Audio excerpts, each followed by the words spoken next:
কপিলীপৰীয়া শাখা সাহিত্য সভাৰ সম্পাদিকা অলকা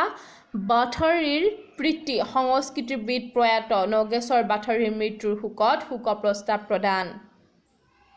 পশ্চিম কাৰ্বি আংলং জিলাৰ টুমপ্ৰেং অঞ্চলৰ গংগানগৰ গাঁৱৰ নিবাসী কৃষক তথা ডিমাছা সমাজৰ সংস্কৃতিবিদ তথা টুমপ্ৰেং কপিলীপৰীয়া শাখা সাহিত্য সভাৰ সম্পাদিকা অলকা বাথাৰীৰ পিতৃ প্ৰয়াত নগেশ্বৰ বাথাৰীৰ দেহাৱসানত গভীৰ শোক প্ৰকাশ কৰি টুমপ্ৰেং কপিলীপৰীয়া শাখা সাহিত্য সভাই প্ৰয়াত বাথাৰীৰ পৰিয়ালবৰ্গক শোকপ্ৰস্তাৱ প্ৰদান কৰিছে।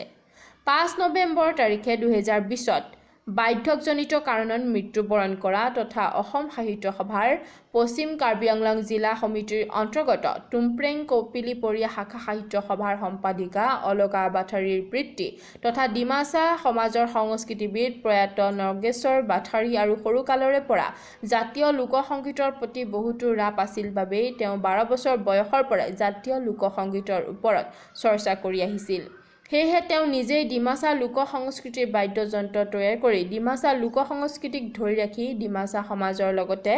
বিশ্ব দৰবাৰটো প্ৰতিষ্ঠা কৰাৰ বাবে অপ্ৰাণ চেষ্টা অব্যাহত ৰাখিছিল মৃত্যুৰ সময়লৈকে।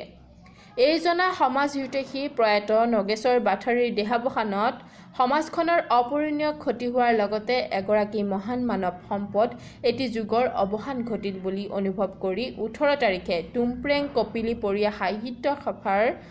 তৰফৰ পৰা সভাপতি কেশৱ চন্দ্ৰ উপাধ্যায়ৰ সভাপতিত্বত অনুষ্ঠিত শোকসভাই স্বৰ্গগত বিদেহী আত্মাৰ চিৰশান্তিৰ বাবে মৌন প্ৰাৰ্থনা জনায় আৰু শোকসপ্ত পৰিয়ালবৰ্গলৈ এক শোক প্ৰস্তাৱৰ জৰিয়তে গভীৰ সমবেদনা জ্ঞাপন কৰি এক শোক প্ৰস্তাৱ প্ৰদান কৰে।